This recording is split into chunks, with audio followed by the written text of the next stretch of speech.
स्थापकाय च धर्मस्य सर्वधर्मस्वरूपकः अवतारवरिष्ठाय रामकृष्णाय ते नमः। जननीं शारदां देवीं रामकृष्णं जगद्गुरुं पादपद्मे तयो श्रित्वा प्रणमामि मुहुर्मुहुः। समवेत मातृमंडली, सज्जन मंडली, आज के श्री श्री मायर 173तम आविर्भाव तिथि। तो এই দিনে বরাবরই আমরা কিছু না কিছু আলোচনা করে থাকি। একবার আমার মনে হয়েছিল যে ভক্তদের সৎসঙ্গ গ্রুপ যেটা আছে তাতে একটা মেসেজ দেওয়া যায় যে ভক্তরা কি বিষয়ে আলোচনা শুনতে চায়।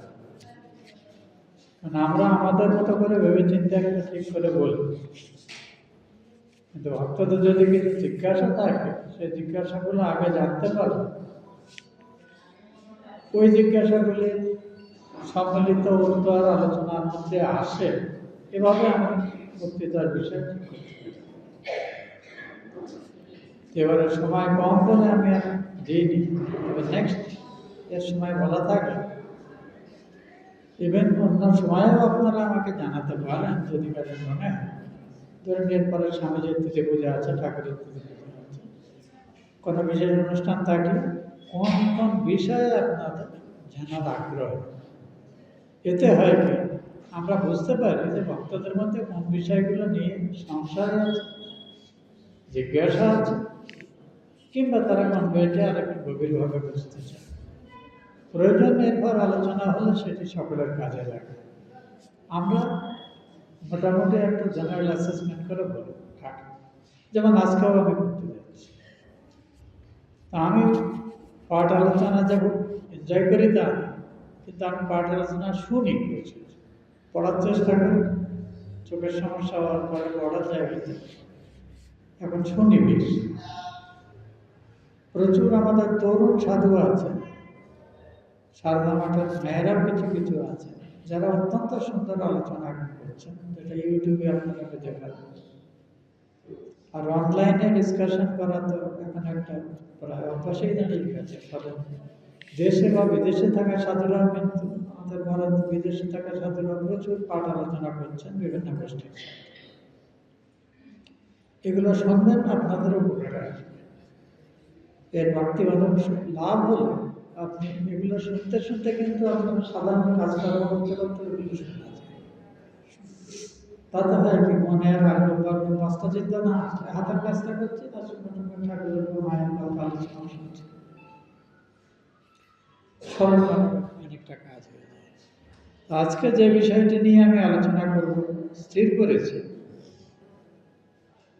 সেটি হলো মায়ের জীবন থেকে আমরা কি শিখতে পারি।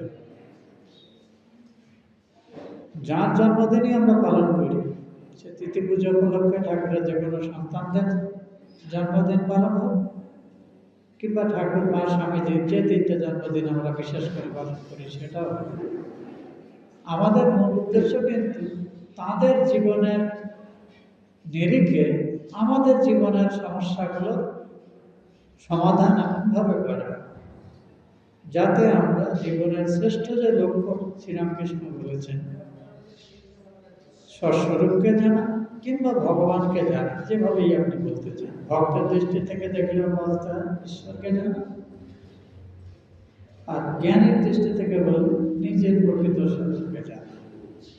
বাস্তবে আমাদের প্রকৃত সত্তা ভগবানেই পর্যবসিত, যেটা আমরা বুঝতে পারি না, কিন্তু এটি বোঝা আমাদের জীবনের সব থেকে বড় দরকার। তো মায়ের জীবন থেকে কি আমরা শিখতে পারি সেটা বলতে গেলে এক কথা, আমাদের জীবনের প্রতি পদে মায়ের জীবন আমাদের জীবনের সহায়ক হতে পারে। রামকৃষ্ণ ভাবধারা গৌমুখ, গঙ্গার উৎপত্তি গৌমুখ থেকে হচ্ছে, তেমনি রামকৃষ্ণ ভাবধারা থেকে যদি আমরা গঙ্গার সাথে তুলনা করি, তাহলে সেই গঙ্গার বহুমুখী হলেন ভগবান শ্রীরামকৃষ্ণ স্বয়ং, যিনি মাত্র 200 বছর আগে এই ধরাধামে রক্তমাংসা শরীর নিয়ে অবতীর্ণ হয়।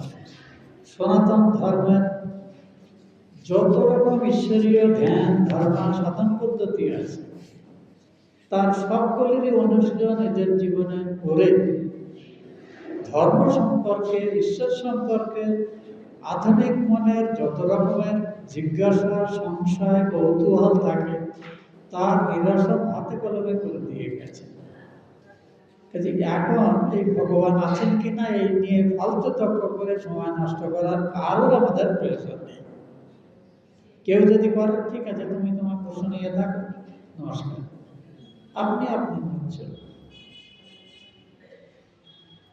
শ্রীরামকৃষ্ণ যে তত্ত্বগুলি বলেছেন তিনি নিজের জীবন, তাঁর জীবনের বেশ কিছু বিবরণ আমরা পাই, কিন্তু সেখানে কিন্তু আপনারা যে 5 মিশালে জীবনযাপন করেন ঘর সংসারে, সেই জীবনের সঙ্গে শ্রীরামকৃষ্ণের ব্যবহারিক জীবনের কিন্তু সাদৃশ্য খুব কম। তিনি নামেই সংসারে, কিন্তু সন্ন্যাসীর মতো জীবনযাপন করেছেন, তাও একটি দেবালয়ে। আপনারা কেউ সেটি করেন না। আপনাদের স্ত্রী পুত্র পরিবার, 5টা ভালো প্রতিবেশী, 5টা দুষ্ট প্রতিবেশী, সধর্মী বিধর্মী 1000 জনের সঙ্গে সংগ্রাম করে বাঁচতে পারে। স্বামীজির জীবন যদি ধরেন, স্বামীজি ব্যবহারিক জীবনে কিন্তু প্রচুর ওঠা পড়া ধাক্কা ধুপির ভেতর দিয়ে এসেছে। জন্মেছিলেন সম্পন্ন বাবা মার ঘরে, প্রায় রাজকীয়ভাবে মানুষ হয়েছে,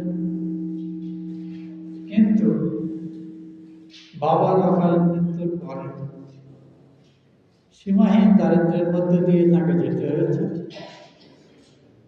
এবং অনাহারে দিন কাটানোর কষ্ট কি সেটা তিনি হাড়ে হাড়ে টের পেয়েছেন। কোনো রকমে ঠাকুরের আশীর্বাদে তাঁর মা এবং 2টি ভাই, তারা অন্যভাবে কষ্ট পায়নি, নিরাশ্রয় হয়নি ঠিকই, কিন্তু তাদের জীবনে প্রাচুর্য বলে কিছু ছিল না। স্বামীজি সন্ন্যাসী হওয়ার পরেও আমরা স্বামীজির গৌরব কথা নিয়ে খুব প্রশংসা করি, কিন্তু স্বামীজির সম্পূর্ণ জীবনে ভক্তরা কজন পড়েন আমি জানি না, 1-2 জন ছাড়া বেশি কাউকে পাওয়া যাবে না যিনি স্বামীজির পূর্ণাঙ্গ জীবনী খুঁটিয়ে পড়েছেন। ওই দীক্ষার জন্য পড়তে হয়, তাই একটু পড়ে আর কিছু মানুষের মুখে মাঝে মাঝে আলোচনা শুনে আমরা ভক্তদের দায়িত্ব করি, কিন্তু দীক্ষা নেওয়ার পরেই কিন্তু আমাদের গভীরভাবে এদের জীবনী পড়ার কথা প্রত্যেকের, যেটা আমরা করি না, করা উচিত। একবার নয়, বারবার পড়া উচিত। তখনই আমরা বুঝতে পারব যে তারা দেবতা ছিলেন কি ভগবান ছিলেন সেসব পরের কথা, মানুষ হিসেবে তারা যে কত উচ্চকোটির মানুষ ছিলেন এবং জীবন সমস্যা সব রকম পরিস্থিতির সাথে যুদ্ধ করে তারা কিন্তু নিজেদের ভগবানের দিকে মন রাখাটা কি করে করা যায় তারা প্রত্যেকে দেখিয়ে গেছেন। স্বামীজি দেখিয়েছেন, অন্যান্য ঠাকুরের প্রত্যক্ষ শিষ্য যারা গৃহী সন্ন্যাসী নির্বিশেষে তারা দেখিয়েছেন। ঠাকুর নিজে উদাহরণ দিতেন না, ঈশ্বর হলেন বড় কাঁটা, মন হলো ছোট কাঁটা। কম্পাসের কাঁটা যেমন সবসময় উত্তর দিকে মুখ করে থাকে, তেমনি ঘর সংসারে ঝুট ঝামেলা সামলাবো, কর্তব্য সবই আমাদের করতে হবে, কখনো ভালো কখনো মন্দ, কখনো রাজনৈতিক ঝামেলা, কখনো সমস্যা, নানা রকম সমস্যা থাকবে, কিন্তু এসবের মাঝখানে আমাদের মনের কাঁটাটা যেন ভগবানের পাকে ছুঁয়ে থাকে। ঠাকুরের সহজ কথা হল, 1 হাত ভগবানের পায়ে রেখে আর 1 হাতে সংসার করবে, যখনই সুযোগ পাবে 2 হাতেই ভগবানের পায়ে যেতে হবে। এই হলো কিন্তু আমাদের জীবনশৈলীর সার কথা। তো এটি স্বামীজি তার মতো করে দেখিয়ে গেছে, ঠাকুর তার মতো করে দেখিয়ে গেছে, কিন্তু মা যেভাবে দেখিয়েছেন এবং যত বেশি দিন ধরে করেছেন আর কেউ সেভাবে দেখাননি। ঠাকুরের পাবলিক লাইফ আমরা বলতে পারি 7-8 বছরের মাত্র, 1981-82 সাল থেকে তার কাছে কলকাতার ভক্তরা যাতায়াত শুরু করলো। যখন কেশব সেন ঠাকুরের সাথে দেখা হওয়ার পরে ঠাকুরের সম্পর্কে পত্র পত্রিকায় লিখতে শুরু করে, তখন লোক আসতে শুরু করেছে, নইলে ঠাকুর সম্পর্কে জানতেই না। ঠিক একইভাবে স্বামীজিরাও শুনে তার কাছে আসতেন। এরপরে ঠাকুরের শরীরযাত্রা 86 সালের আগস্ট মাস, 16ই আগস্ট। তার মানে প্র্যাকটিক্যালি দেখতে গেলে 7-8 বছর। আর তার আগে খুঁজছিল যারা ঠাকুরের কাছে, দক্ষিণেশ্বরের কাছাকাছি থাকতো, কিছু বাইরের সাধু সন্ত তারা ছিল, কেউ জানতেই না ঠাকুরের অস্তিত্ব।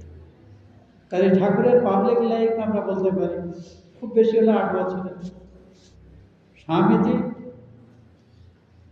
ঠাকুরের কাছে যাওয়ার পরে যখন থেকে এই করলেন, প্রথম 5-6 বছর একসাথে ঠাকুরের সাথে থাকলেন, তারপরে পরিব্রাজক অবস্থায় কাটলেন।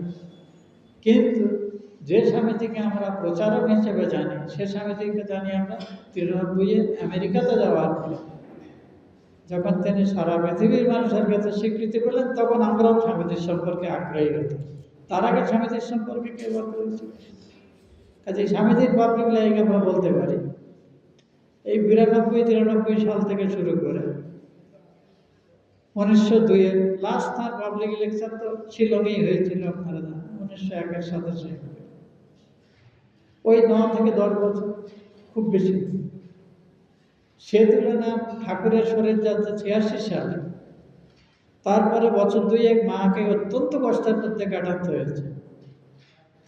এবং এরপরে যখন ভক্তদের জানাজানি হলো, মাকে কলকাতায় থাকার ব্যবস্থা করা হলো, উদ্বোধনের থাকার ব্যবস্থা, ভক্তরা কিছু কিছু টাকা পাঠাতেন, যারা পাঠাতে থাকলো। এই সময় থেকে মা যখন পরিচিত হলেন ভক্ত মা, সেই 86-87 সাল থেকে ধরুন 14 বছর। তারপরে 1920 সাল পর্যন্ত মা, খালি মা 20 আর এদিকে 14, প্রায় 34 বছর জনসমক্ষে ছিলেন। এবং তিনি কিন্তু অত্যন্ত অবুঝ, লোভী, একে অপরের প্রতি হিংসুটে ভাবযুক্ত, অন্যের সুখ সহ্য করতে পারে না, ঈর্ষাপরায়ণ, বিবিচিত্র চরিত্রের মানুষ। তার মধ্যে হিন্দু অহিন্দু সবাই আছে। এই এত রকম পরিস্থিতির মধ্যে এবং যথেষ্ট অভাবের মধ্যে কষ্টে মা যেভাবে জীবন কাটিয়েছে, কাজেই মা দেখিয়েছেন হাতে কলমে শ্রীরামকৃষ্ণ ভাবকে কি করে জীবনের যাবতীয় সমস্যার মধ্যে থেকেও হাতে কলমে পালন করা যায়। আমার নিজের হিসেবে আজকাল আপনারা যেগুলো নতুন গ্যাজেট, সেটা ঘড়ি হোক, কম্পিউটার হোক, টেলিফোন হোক, মোবাইল হোক, কিনলে ইউজার ম্যানুয়াল বলে একটা থাকে, ওই যন্ত্রটা আপনি কি করে ব্যবহার করেন। তো রামকৃষ্ণ ভাবধারাকে যদি একটি আমরা ব্যবহারিক যন্ত্র হিসেবে তুলনা করি, সেই যন্ত্র, সেই ভাবধারাটিকে কি করে দৈনন্দিন জীবনে ব্যবহার করা যাবে, তার ইউজার ম্যানুয়াল মায়ের জীবন। এই জীবন, মায়ের যে জীবনী লেখা আছে, 1020 ভাবে লিখেছেন। তার থেকেও বড় কথা, প্রত্যক্ষভাবে মায়ের সাথে যারা ওঠা বসা করেছেন, তার সেবিকারা, তার সঙ্গিনীরা,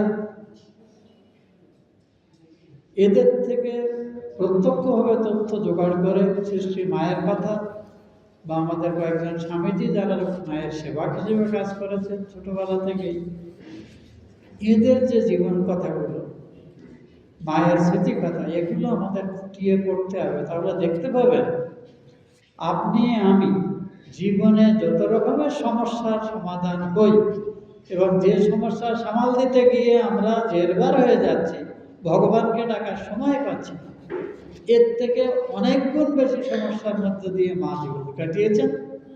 কিন্তু সর্বক্ষণ তার মন ভগবানের পায়ে লেগে থাকে। কাজে মায়ের জীবনের মুখ্য যেটি জিনিস, সব থেকে সহজ করে যদি বলি, সেগুলো একটি নয়, বেশ কয়েকটি। একটা হলো সমস্ত কর্তব্য করবে, কিন্তু মন ভগবানের পায়ে ফেলে রাখবে। গীতাতে ভগবান অনাসক্তির যে তত্ত্ব গোটা গীতাময় ছড়িয়ে আছে। এমনকি সন্ন্যাসীকে তার সংজ্ঞা দিতে গিয়ে গীতাতে বলা হচ্ছে অনাশ্রিত কর্মফলম কার্যং কর্ম করোতি চ স সন্ন্যাসী চ যোগী চ ন নিরগ্নির ন চাক্রিয়। প্রচলিত ধারণা হলো সন্ন্যাসীরা আগুনে স্পর্শ করবে না, রান্না খাওয়া বিক্রি করে খাবে, কাজেই তাদের নিরগ্নি বলা হয়। তারা জাগতিক কোনো কাজ করবে না, শুধু ভগবানের স্মরণ মনন করবে এবং নিজের শরীর ধারণের জন্য ভিক্ষে করবে। ভিক্ষেটা কারা দেবে? ওই গৃহস্থরাই দেবে, তাছাড়া আর কারা দেবে? আমাদের তো আপনারাই পালন না, আমরা তো আকাশ থেকে খাবার পাচ্ছি না। তো এই যে কথা হলো, গীতা বলছে এই জাগতিক কর্তব্যকে ছড়িয়ে দিয়ে ভগবানের জন্য জাগতিক সামাজিক সমস্ত দায়িত্ব অস্বীকার করে যারা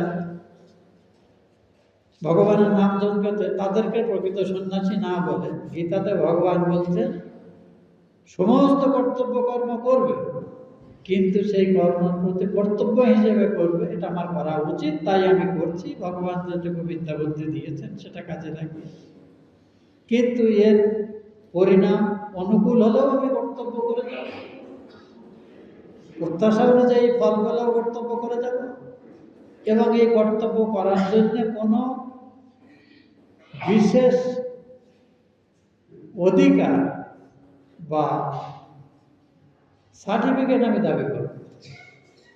ভগবানের সংসারে এসেছি, তাঁর দেওয়া বিদ্যে বুদ্ধি সামর্থ্য নিয়ে ভগবানেরই সংসারের সেবা করে যাচ্ছে। এই জগৎ সংসারের খানিকটা পাঠ সামলানোর জন্য তিনি আমাকে আপাতত ওসি হিসেবে রেখেছেন, তাই করছে। স্ত্রী পুত্র পরিবার সমাজ যাদের জন্য যখন যতটুকু করার করে যাচ্ছে, এই হলো সুদা হিসেবে। আমি ভগবানের হাতের যন্ত্র, এই সংসার তাঁর, তিনি এটি চালাচ্ছেন, আমাকে তিনি তার একটি ছোট্ট অংশ চালানোর দায়িত্ব দিয়েছেন, যেটুকু বিদ্যা বুদ্ধি আমার সামর্থ্যে আছে। এই ভাব নিয়ে সংসারের সব কর্তব্য করে যেতে হবে। ভালো পরিস্থিতিতেও করতে হবে, খারাপ পরিস্থিতিও করতে হবে, বিপদের মাঝেও করতে হবে, প্রাকৃতিক দুর্যোগ, সামাজিক অশান্তি, যা কিছু হোক তার মধ্যে করে যেতে হবে, কিন্তু কর্তব্য কর্ম থেকে অব্যাহতি নেই। কিন্তু মনে রাখতে হবে এই সংসার তাঁর, আমরা তাঁর হাতের যন্ত্র। এই ভাব নিয়ে কাজ করতে হবে। কাজে কর্তব্য থেকে অব্যাহতি আপনার কখনো নেই, কারণ নেই, সে সাধুই হোক আর গৃহস্থ হোক। এটা গীতার মত। রামকৃষ্ণ পাঠ্যশনে আমরা যে ভাব অনুসরণ করি, স্বামীজি যে ভাবটি আমাদের শিখিয়ে গেছেন ঠাকুরের শিক্ষাটিকে বাস্তবে রূপ দেওয়ার জন্য, যে জন্য এই রামকৃষ্ণ সংঘ তৈরি হয়েছে, সেখানেও কিন্তু কুঁড়েদের কোনো জায়গা নেই। কর্তব্য কর্মগত কাজ করবে, ফল ভাবতে হবে না, যা করতে বলা হচ্ছে করবে, ব্যাস। এই যে জিনিসটা করা হচ্ছে, তাহলে আমরা কর্তব্য কর্ম করে ফল না হলে কষ্ট পাই কেন? সবারই হয়। ছেলেটা পরীক্ষা দিল, খুব খেটে পরীক্ষা দিলে রেজাল্টটা ভালো হলো না, তারও কান দুঃখ, বাবা মারও দুঃখ। এইরকম যে কোনো পরিস্থিতিতে আমরা করি, মনে রাখতে হবে আমাদের জীবনে আমরা যাকে সফলতা বলি, সেটা আমাদের ইচ্ছা, আমাদের প্রয়াস এবং ভগবানের ইচ্ছা, এই দুটোই যখন এক হয়ে যায় তখন সফলতা আসে, তা নাহলে সফলতা আসে না। ওর জন্যে 50% ক্রেডিট আমাদের, কারণ আমরা না করলে কিছু কি হবে। আমরা নিশ্চিত থাকবো, হ্যাঁ আমার পক্ষে যতটুকু করার আমি করেছি, এবার বাদ বাকিটা ভগবানের ইচ্ছা, যা হয় হবে। এই হবে আমাদের মনোভাব। মা কিন্তু জীবনের প্রতি পদে এটি করেছে। কি করে? যারা মায়ের জীবন ডিটেলসে পড়েছে তারা জানে, কিন্তু যারা ডিটেলসে পড়েন না, হয়তো উৎসব অনুষ্ঠানে আসেন, তাদের জন্যই আমি বলছি। একটা ছোট ঘটনা দিয়ে শুরু করি। মা কয়েকবার দক্ষিণেশ্বরে এসেছেন, থেকেছেন, আবার গেছেন, আবার এসেছেন। ঠাকুরের শরীর তখনও আছে, হৃদয় মুখোপাধ্যায় তখনও ঠাকুরের সেবা করেছেন। একবার মা ভুবনেশ্বরী দেবীর সঙ্গে মা একবার কলকাতায় আসেন। প্রথমে ওর মায়ের বড় ভাই প্রসন্ন মামা যেখানে ছিলেন তার ভাড়া বাড়িতে, সেখানে থেকে তারপরে দক্ষিণেশ্বরে আসে। হৃদয় মহা চটপট করে, হ্যাঁ কেন এসেছে, কোথায় থাকবে, কি দরকার আসা, আসতে বলা হয়েছে নাকি, অমুক তমুক বলে। এবং আশ্চর্য কথা, মাকে যখন মায়ের মা সঙ্গে আছে, হৃদয় যখন মাকে এসব কথা বলছে, ঠাকুর চুপটি করে বসে আছেন, হ্যাঁও করছেন না, নাও করছেন। এরকম পরিস্থিতি হলে আজকালকার দিনে কি হবে? শিওর কোর্টে কেস চলে যায়, মামলা চলে যায়, এ সম্পর্ক টিকিয়ে রাখা সম্ভব না। বুঝতে পেরেছেন? ঠাকুর চুপচাপ, হৃদয়কে ঠাকুর ভয় পেতেন। তো হৃদয় যখন চোটপাট করছে, ঠাকুর কিচ্ছু বললেন না। আশ্চর্যের কথা, মা এর জন্য ঠাকুরের বিরুদ্ধে কোনো অভিযোগ করছে না। মা শুধু মা ভবতারিণীর মন্দিরে প্রণাম করে মাকে বললেন, মা তুমি এর বিচার করো, তাও চাইলেন। বললেন, মা তুমি যদি কখনো নিয়ে আসো তাহলে আবার আসবো, নইলে আর আসা। তাহলে দেখুন, এই যে তার প্রতি একটা রূঢ় ব্যবহার, অন্যায্য ব্যবহার করা হলো, এবং তার স্বামী সামনে থেকেও তার কোনো প্রতিবাদ করলেন, এর জন্য নিজের স্বামীকেও তিনি দায়ী করছেন, হৃদয়কেও দাবি করছেন। মা ভবতারিণীর কাছে বলছেন যে, মা তুমি যদি এরপরে যুক্তি কখনো আনাও তবে আসবো, নইলে আর আসবো না। এই হলো প্রকৃত ভক্তের লক্ষণ, তার সমস্ত অভিযোগ ভগবানের কাছে, কারণ তিনি জগৎ সংসারের মালিক। বাদ বাকি অস্থায়ীভাবে আমরা অনেক মালিকের অধীনে জীবন এবং জীবিকার তাগিদে খাটি। আয় উপার্জনে সাহায্য না করলেও নেতা মন্ত্রীদের আমাদের খাতির করতেই হয়, নাইলে আমাদের অস্তিত্ব বিপন্ন হবে। পড়ার গুন্ডাদের আমাদের খাতির করতে হয়, তা নাহলে তারা অকারণে অশান্তি চেষ্টা করবে। কাজে আমাদের উপরে বহু কর্তাগিরি করে। কিন্তু মনে রাখবেন, আসল কর্তা জগৎ সৃষ্টির প্রতিষ্ঠান যিনি, তিনি। তো আমাদের সব অভিযোগ তার কাছে থাকে। বাকি সমস্যা জোড়াতালি মেরে যখন যতটুকু চালানো যায়। তবে সত্যকে ধরে চললে কষ্ট বেশি হবে। যদি সত্য মিথ্যা পাইল করে চলতে পারেন, কোনো সমস্যা নেই, দিব্যি চলে যাবে। ঠিক আছে? কিন্তু পরে গিয়ে ফলটা খুব সুবিধার হবে না, ওর ফল বেরোবে। ওটা রামকৃষ্ণ তো গল্পেও বলেছেন যে, কালীবাড়িতে ওই সুন্দরবনের জঙ্গল থেকে সুন্দরী কাঠটা টেনে দেখে উনুন করে জ্বালায়। তো কাঁচা কাঠ থেকে বেশ কাঠগুলো জ্বলে যায়, কিন্তু জ্বলতে জ্বলতে জলগুলো শেষের দিকে এসে জমা হয়। শেষে এত জল বেরোয় যে খোঁজ করে উনুন নিভিয়ে দেয়। তো আমরা যখন জোড়াতালি মেরে জীবন সমস্যার সমাধান করি, ভগবানের বিশ্বাস না রাখে, সত্য মিথ্যার পাল্লা না দিয়ে কার্যোদ্ধার করে যায়, ওতে শেষ রক্ষা হয় না। শেষের দিকটা গিয়ে হিসেব মেলানো বড় মুশকিল হয়ে যায়। এই হলো সমস্যা। তো মায়ের জীবন এটাই হলো।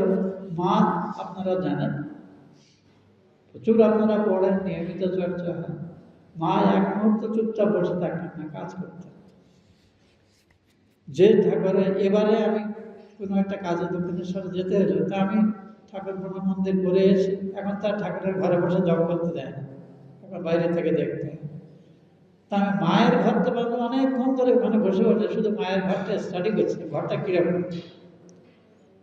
মায়ের ঘরটা ঠিক আমাদের ঠাকুর ঘরটা যেমন, আর নহবতের মায়ের ঠাকুর ঘরটা অলমোস্ট প্রায় সিমিলার, তো এর থেকে আর একটু ছোট। এটা 6 কোণা, ওটা 8 কোণা, অক্টাঙ্গলের একটা বাড়ি। তার চারিদিকে বারান্দা, নিচেও আছে, দোতলাতেও আছে। ওটা আসলে ওই সব সকালের সন্ধ্যে দেবীর ভোগ আরতি যখন হবে, তখন নহবতখানা, মানে ওইসব কিছু বাজনদার গাইয়ারা থাকতো, তারা সানাই টানাই মাঙ্গলিক বাদ্য বাজাতো, তাদের জন্য ওঠে। পরবর্তীকালে ঠাকুরের অনুরোধে ওখানে ঠাকুরের মায়ের থাকার ব্যবস্থা হয়, আর মা গেলে ঠাকুরের মা উপরে থাকতেন, মা শারদা নিচে থাকতেন। তো ওই ঘরের চারপাশে, ঘরটা একদম স্কোয়ার, ফলে ওর চারদিকে সব জিনিসপত্র জড়ো করে থাকতো। ঠাকুরের ব্যাপারে ঘর সংসারের যাবতীয় জিনিস সব ওখানেই আছে। এমনকি ঠাকুরের জন্য ওই যে মাছগুলো, কই মাছ, মাগুর মাছ, জিওল মাছ, যেগুলো খেলে পেট্রোকেলের সুবিধা, সেগুলো জিওনা থাকতো, সেগুলো কলকল করতো, সেটা ওই শিখেতে উপর থেকে ঝোলানো। এত সব কাণ্ড কারখানা। তো ওর মাঝেই মা থাকতেন। আবার কখনো কখনো কোনো মহিলা ভক্ত থাকলে বা লক্ষ্মী দিদি থাকলে তাকে নিয়ে ওই ঘরের মধ্যেই দুজন থাকতো। বিচিত্র জায়গা। তো এ যেন জেলখানায় বাস করার মতো একটা অভিজ্ঞতা। মায়ের জীবনে কোনোদিন কোনো অভিজ্ঞতা কি নেই। কাশীপুরের যে ওই প্রথমে শ্যামপুকুর বাটিতে গিয়ে যখন থাকতেন, সেখানে মা যখন থাকতেন, ওই বাড়িটি উদ্ধারের সঙ্গে আমার একটু যোগ আছে। আমি তখন বেলুরমঠ আইন বিভাগ থাকতাম। সেখানে নিচে ভক্তরা আছে, ঠাকুর যে ঘরে আছেন এখন সেখানে ঠাকুর ঘর হয়ে গেছে। মা রান্না করতেন কোথায়? ওই দোতলা, একতলা থেকে দোতলায় যাওয়ার পথে যে ল্যান্ডিং, যেটুকু জায়গা 4 ফুট বাই 4 ফুটের মতো, ওটাই মায়ের রান্নাঘর ছিল। ওখানে মা রান্না করতেন। শুতেন কোথায়? নিচের কোনো ঘরে তার থাকার জায়গা হতো না। ওই ছাদে ওঠার জন্য একটা সিঁড়ির মুখে একটা ঘর করা থাকে না, যার অর্ধেকটা সিঁড়ি ঠিক ছাদে যাওয়ার রাস্তা, বাদ বাকি যেটুকু জায়গা আছে সেখানে একটা মানুষ পুরো হাত পা ছড়িয়ে শুতে পারে না। প্রায় 3 মাস ওখানে কেটেছে। বরং সে তুলনায় কাশীপুরে যখন ঠাকুর ছিল সেখানে মা একটা আলাদা ঘরে থাকতেন, একটা ছোট ঘর, প্রায় 15 বাই 10 ফুটের মতো, 150 স্কোয়ার ফুটের মতো একটা ঘর সেখানে থাকতেন। তো এই ধরুন তার জীবন, তার বাল্যকালের জীবন দেখেছে। ওই যে পুকুরে সেই ঘাস কাটছেন, বাড়ির গরু বা ছাগল যেগুলো আছে পোষা, সেগুলোর জন্য ছোট ভাইদের কোলে করে মানুষ করছেন। মায়ের সাথে তখন ঢেকিতে ধান কাটা হতো। এমনি মাঝে একদম বাড়ির আর্থিক অবস্থা খারাপ ছিল। ওর বাবা মারা যাওয়ার পর ওর মা অন্যের বাড়ির ধান কন্ট্রাক্টে এনে শুকিয়ে ওই সেদ্ধ করে চাল করে বের দিতে, তার জন্য একটা পোর্শন, ওর একটা হিসাব থাকে। ধরুন আপনি যদি 10 কেজি ধান এনে করে দেন, 2 কেজি ধানের যে চালটা সেটা আপনি পাবেন, এরকম ধরেন 1/5 এরকম একটা প্রতিশত। সম্পন্ন মানুষদের বাড়ি ধান কুটে করে কি লেবরিয়াস কাজ হবে। This is how. মায়ের মাও অত্যন্ত পরিশ্রমী হয়ে গেছে, আর মায়ের জীবনে এই কর্মশীলতা ছিল। যখন ঠাকুর দেহ যাবার সময় মাকে বলে দেন কখনো কারোর কাছে হাত পাতবেন, হাত পাতলে তার কাছে মাথাটা বিক্রি হয়ে যায়। ওই স্বামীর ওইটাতে থাকবে, শাক বুনবে, খাবে, যত কষ্ট হবে, কিন্তু কারোর কাছে কিছু চাইবে না। মা আক্ষরিক অর্থে তাই করেছে। যে ঠাকুরের পরিচয় গুণে পরবর্তীকালে রামেশ্বর দাদা ছেলেরা, রামলাল দাদা বা অন্যরা, তারা এসে কালীবাড়ির মালিক, এখনো তারাই পুরুষোত্তম কালীবাড়ির পূজারী। রামলাল দাদা ঠাকুরের মৃত্যুর পরে ত্রৈলোক্যবাবু মানে মথুরবাবুর ছেলে, তিনি কিন্তু ওই ঠাকুরকে যে টাকাটা দিতেন 5 টাকা, 5.5 টাকা ঠাকুরের বেতন ছিল, তো সেটা মাকে দেওয়া হতো। রামলাল দাদা খাজানজির সঙ্গে যুক্তি করে, আরে অনেক ভক্ত টক্ত আছে, তো তারা তো প্রচুর দেয়, বিধবা মহিলা বাচ্চা কাচ্চা নেই, এমন তো অত পয়সার দরকার নেই, টাকা দেওয়ার কিছু দরকার নেই। বুঝুন, যে রামলাল দাদাকে ঠাকুরের কালীবাড়িতে ঢোকালেন, তিনি আবার মায়ের যতটুকু সহায় সেটুকু বন্ধ করে দিলেন। এই ধরনের যে পতঙ্গ, এদের বিরুদ্ধে কিন্তু মা কিন্তু প্রকাশ্যে কখনো কোনো অভিযোগ কোনো কিছু করেননি। এ সন্তানের মা নির্বিকার। আমরা এখানে যতজন আছি, আমাদের কারোর জীবনে এত সংঘাত আছে? যদি না থাকে তাহলে আমরা কিসের অজুহাতে ভগবানের স্মরণ মনন চিন্তন ঠিক মতো করতে পারছি না? কারণ হাজার ঝামেলা আছে, এই অজুহাত দিয়ে পার পাবো কি করে? মা তো দেখিয়ে দিচ্ছেন, ইউজার ম্যানুয়াল রয়েছে, মায়ের গোটা জীবন দেখুন। তিনি সবার জন্য সব কিছু করছেন, কিন্তু বিনিময়ে তার কিচ্ছু চাওয়ার নেই। একজন জিজ্ঞাসা করে যে, মা তুমি সকালে সমান দৃষ্টিতে কি করে দেখো? ছোট বড় সবাইকে বলতে, দেখো এর রহস্য হল অন্যের প্রতি যতটুকু যা করার করবে, কিন্তু কারোর কাছে কিছু প্রত্যাশা করবে না। এই চাওয়া পাওয়ার অঙ্কের উপরেই ভিত্তি করে আপন করবে ঠিক হয়। আমরা কাদের পছন্দ করি? যাদের সুবাদে আমাদের কিছু প্রাপ্তিযোগ হয় তারা আপন। আর যাদের সুবাদে আমাদের প্রাপ্তিযোগ হয় না, বরং পকেট থেকে যায়, আমরা যত তাড়াতাড়ি হোক তাদের থেকে নিজেদের সরিয়ে দিতে পারি। কাজে এই যে ভালো মন্দ, উঁচু নিচু, বিভেদ যত হয়, এর পিছনে মূল কারণ যেটি হলো স্বার্থ চিন্তা।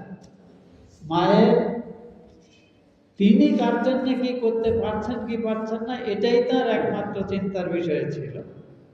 অন্যেরা তাকে কিছু প্রতিদানে করছে কি করছে না, দিচ্ছে কি দিচ্ছে না, এ নিয়ে আদবেই তিনি ভাবতেন। আর একেই বলে কর্মযোগ।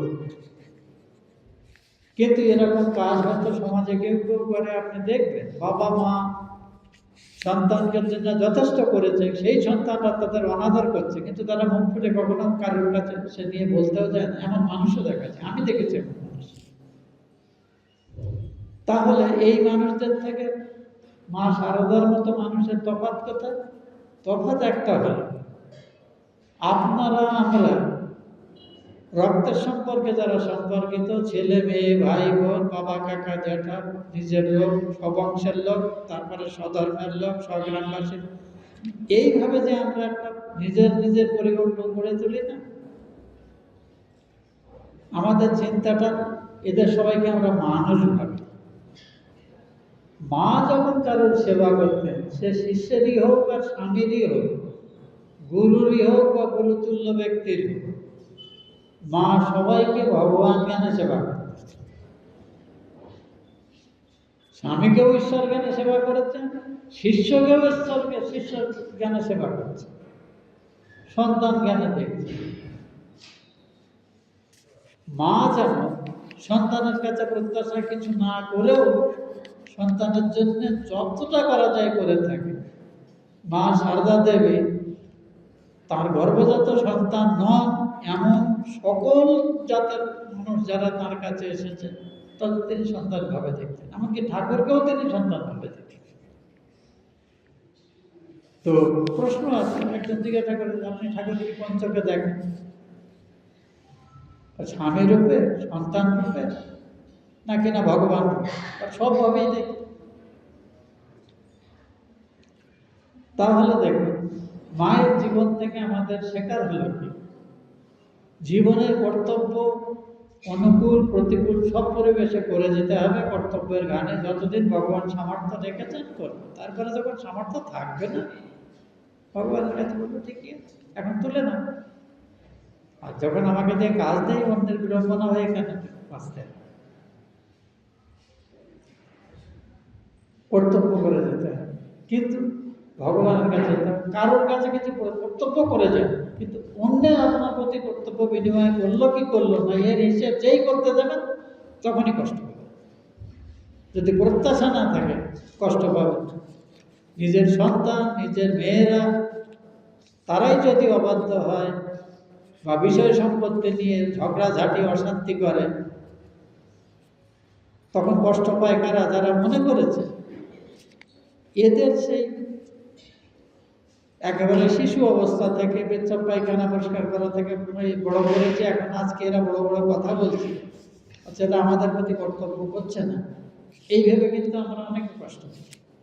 মনে রাখবেন, এইটুকু একেই বলে আসক্তি। গীতাতে কয়েকটি সুন্দর শ্লোক আছে অনাসক্তি। দুটোই তিনি বলছেন, একটা হলো কর্তব্য কর্ম থেকে ছুটি নেই, এবং কর্তব্য কর্ম আসক্তি শূন্য হয়ে গেল। আসক্তি মানে ফলের আকাঙ্ক্ষা থেকে আসক্তি আসে। ফলের আকাঙ্ক্ষা না থাকলে আসক্ত হওয়ার প্রশ্ন না। সমস্ত গীতা জুড়ে এই কথা। সব শেষে গিয়ে ভগবান যেমন একটি শ্লোকে বলছেন যে তোমাকে সমস্ত উপদেশের সার উপদেশ যা, তোমাকে আমি ভালোবাসি তাই বলছি, শুনে রাখ। বলে ভগবান অষ্টাদশ অধ্যায়ে যে শ্লোকটি বলছেন,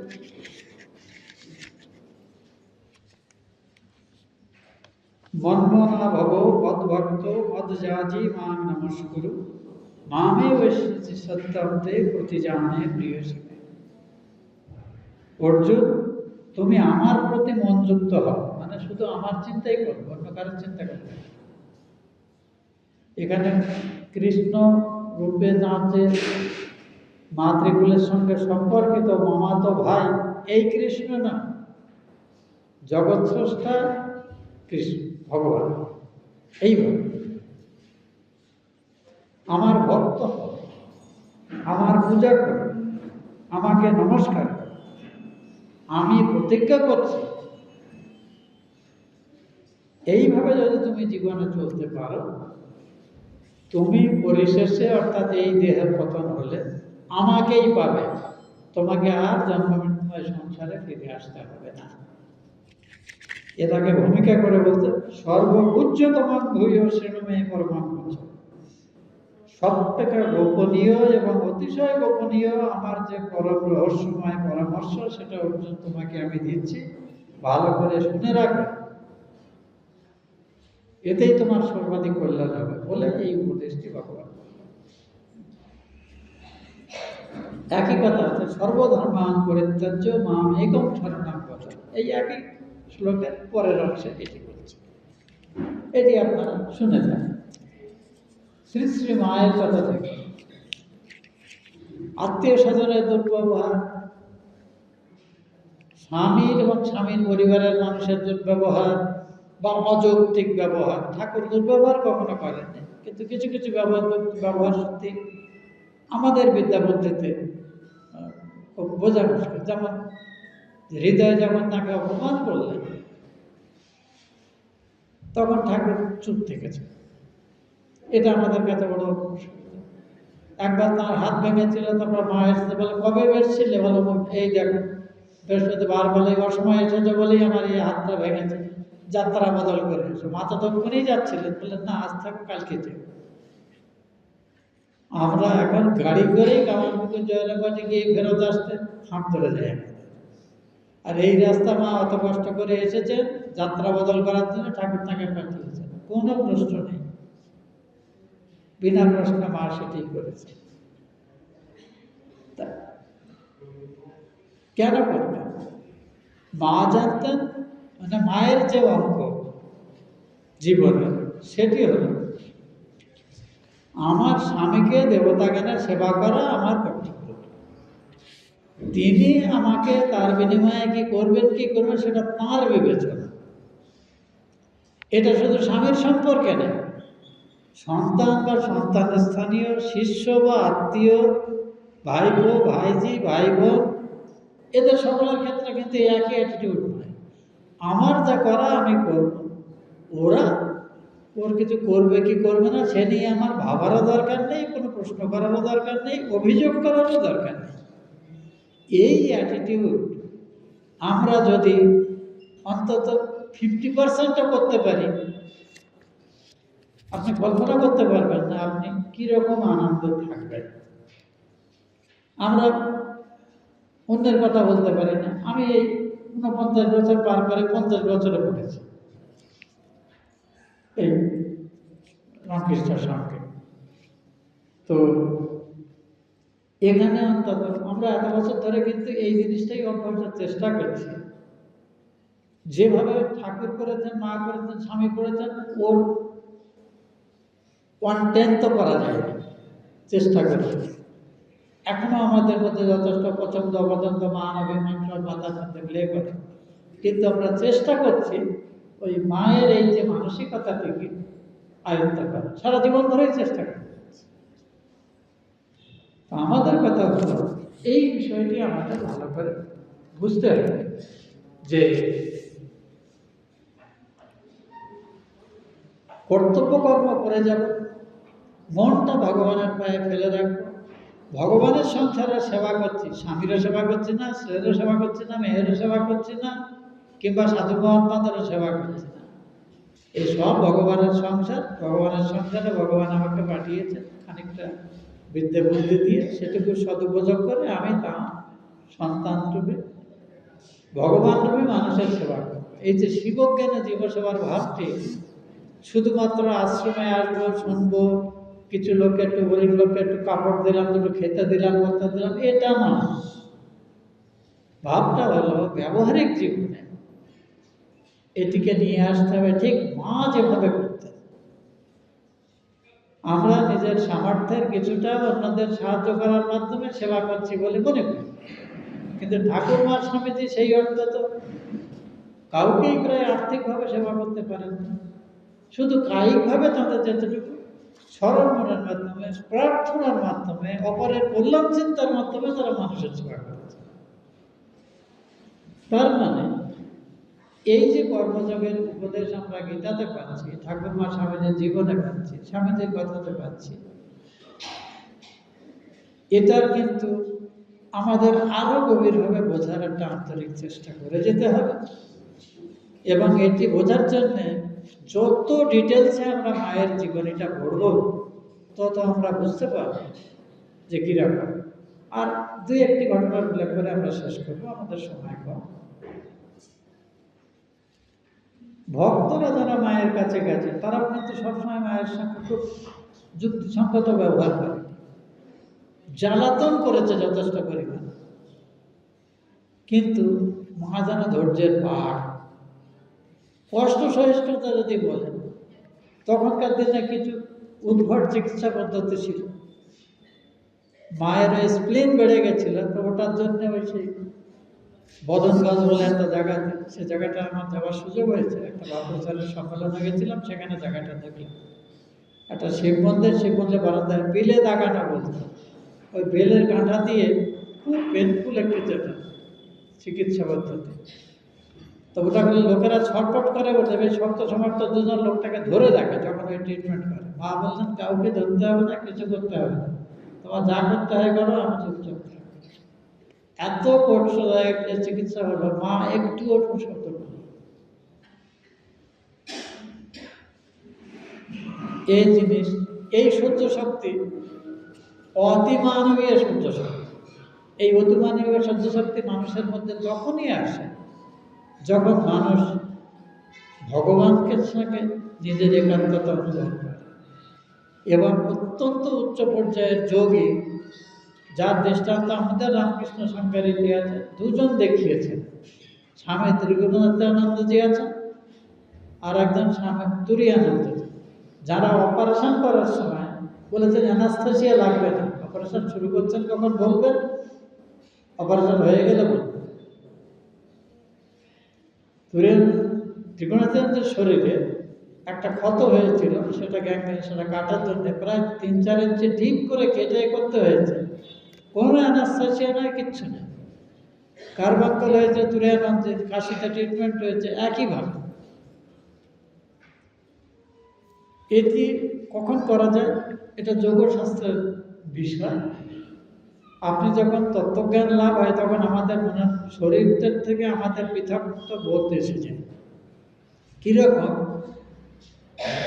যখন ডাব থাকে, তখন আপনি ডাবের শ্বাস হয়েছে, মালা তুলতে গেলে মালাই উঠে আসবে কিছু, তার সঙ্গে মালা পাকা হয়ে গেলে আপনি মালাটা দিয়ে খোসাটা আলাদা করতে পারেন, কিন্তু তখনও কিন্তু নারকেল রয়েছে। কিন্তু একদম শুকনো নারকেল যখন হয়ে যায়, যখন আমরা বাজারে খড়ো নারকেল বলি আমরা, যেটা বাজে, তখন দেখেছেন নারকেলের সঙ্গে ছোবড়া, মালা এবং শ্বাস তিনটে আলাদা হয়ে গেছে। আমাদের ভেতরে যে ভগবানের যে সত্তা অবস্থান করে, সেটি সত্যি সত্যি ওই খড়ো নারকেলের জল শুকনো শ্বাসটার মতোই। তত্ত্বজ্ঞান লাভ হলে আমি যে শরীর থেকে সম্পূর্ণ পৃথক, এই বোধ মানুষের এসে যায়। তখন ইচ্ছা মাত্রে আপনি এই শরীরটার সুখ দুঃখ, ভালো মন্দ, অসুখ বিসুখ সব কিছুর থেকে নিজেকে বিচ্ছিন্ন করে আপনি আনন্দময় স্থিতিতে থাকতে পারেন। এটা সম্ভব। আমরা মাকে দেখেছি তিনি কখনো দীর্ঘদিন ধরে কোনো গিরি গুহায় তপস্যা করছেন বা যোগিনী জটাজুটোধারী কিচ্ছু করেন, একেবারে আটপৌরে সংসারের মতো জীবনযাপন করছেন। কিন্তু তিনি নিরন্তর সাধন করার ফলে তার মধ্যে এই যোগী সুলভ যে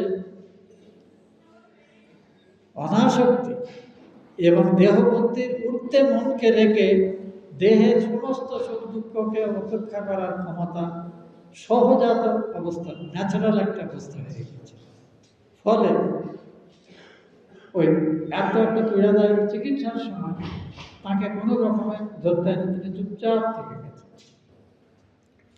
তো এগুলো যোগশাস্ত্রের দৃষ্টিতে একরকম ব্যাখ্যা হয়, ব্যবহারিক দৃষ্টিতে আমরা যদি অন্য কিছু নাও ধরি, কিন্তু সহ্য শক্তি মানুষের কি পরিমাণ থাকতে পারে তার পরাকাষ্ঠা ঠাকুরের জীবনেও আছে, মায়ের জীবনে আছে। ক্যান্সারের সময় তো দেখা গেছে অসম্ভব রোগ যন্ত্রণা, তার মধ্যেও ঠাকুর নির্বিকার রয়েছে, কথা বলছে।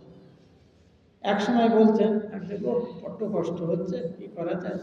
ওর সামনে স্বামী তুরিয়ানন্দজি বসছিলেন, আমি তো দেখছি আপনি আনন্দে আছেন, কষ্ট হচ্ছে আপনার, তো আমার থেকে মনে হচ্ছে না তা থেকে। ঠাকুর বলছেন শালা ধরে ফেলেছিল। তার মানে বলতে চাইছে এই যে রোগ শরীর, যে মুহূর্তে তিনি শরীরে মনটা নামান তখনই শরীরের কষ্ট অনুভব করেন, কিন্তু চাইলেই ইচ্ছা মাত্র শরীরের ঊর্ধ্বে মনকে নিয়ে তিনি আনন্দময় অবস্থানে থাকতে পারেন। তখন শরীরটাকে লোকে যত্ন করছে কি অযত্ন করছে, সম্মান দেখাচ্ছে কি অপমান করছে, কিছু আসা যায় না। এই কথাটি গীতাতে স্থিতপ্রজ্ঞ অবস্থাতে বলা হচ্ছে, তুল্য নিন্দা স্তুতির মৌনি তুল্য মিত্রারি বক্ষয়। স্থিতপ্রজ্ঞ ব্যক্তি যার তত্ত্বজ্ঞান লাভ হয়েছে তার কাছে ব্যক্তিগত মান অপমানের কোনো মূল্য নেই, লাভ ক্ষতির কোনো মূল্য নেই। শরীরটা গেল কি থাকলো সে নিয়ে কোনো চিন্তাই নেই। শ্রী শ্রী মা, শ্রী শ্রী ঠাকুর এরা কিন্তু এগুলো দেখিয়ে গেছে। আমরা বেশিরভাগই দীক্ষিত ভক্ত এখানে যারা আছে তাদের কাছে অনুরোধ, সবাই ফুটিয়ে বারবার এদের বিস্তারিত জীবনীগুলো পড়বেন, দেখবেন আপনার জীবনে যত সংশয় যত সন্দেহ উপস্থিত হচ্ছে তার নিরসনের রাস্তা তারা সুন্দরভাবে দেখিয়ে গেছেন। তখন অন্য কারোর কাছে কোনো কনসালটেন্টের কাছে আপনার সমস্যার সমাধানের জন্য যেতে হবে। তারা সুনাম, অর্থের প্রলোভন, নাম যশ প্রতিপত্তির ইচ্ছা সব কিছুকে একেবারে খড়কুটোর মতো বিসর্জন দিয়ে শুধু ভগবানকে নিয়ে জীবনযাপন করেছেন। আর এটি কিন্তু আমাদের কাঙ্ক্ষিত। তো আজকে মায়ের জীবন, ঠাকুরের জীবন, স্বামীজির জীবন এতটাই ইন্টারপোলেটেড, মানে একে অপরের সঙ্গে সংযুক্ত, যে একের কথা বলতে গেলে অপরে এসে যায়। তো সেইভাবেই আমরা মোটামুটি আলোচনা করলাম। শুধু অনুরোধ, আপনারা নিজেদের মতো করে বারবার জীবনীগুলো পড়ুন, মায়ের স্মৃতিকথাগুলো পড়ুন, এবং এর থেকে নিজেদের জীবনের ব্যবহারিক জীবনে যাতে শিক্ষা নিয়ে নিজেরা শান্তি এবং আনন্দময় স্থিতি নিয়ে বাঁচতে পারেন, কর্তব্যনিষ্ঠ জীবনযাপন করবেন, আত্মীয় স্বজনের প্রতি কোনো রকম প্রত্যাশা না রেখে বাঁচতে পারেন, তার চেষ্টা করলে তাহলে আমরা মনে হয় মায়ের যথার্থ স্বরূপটি খানিকটা কাছাকাছি পৌঁছাতে পারি। সকলকে ধন্যবাদ।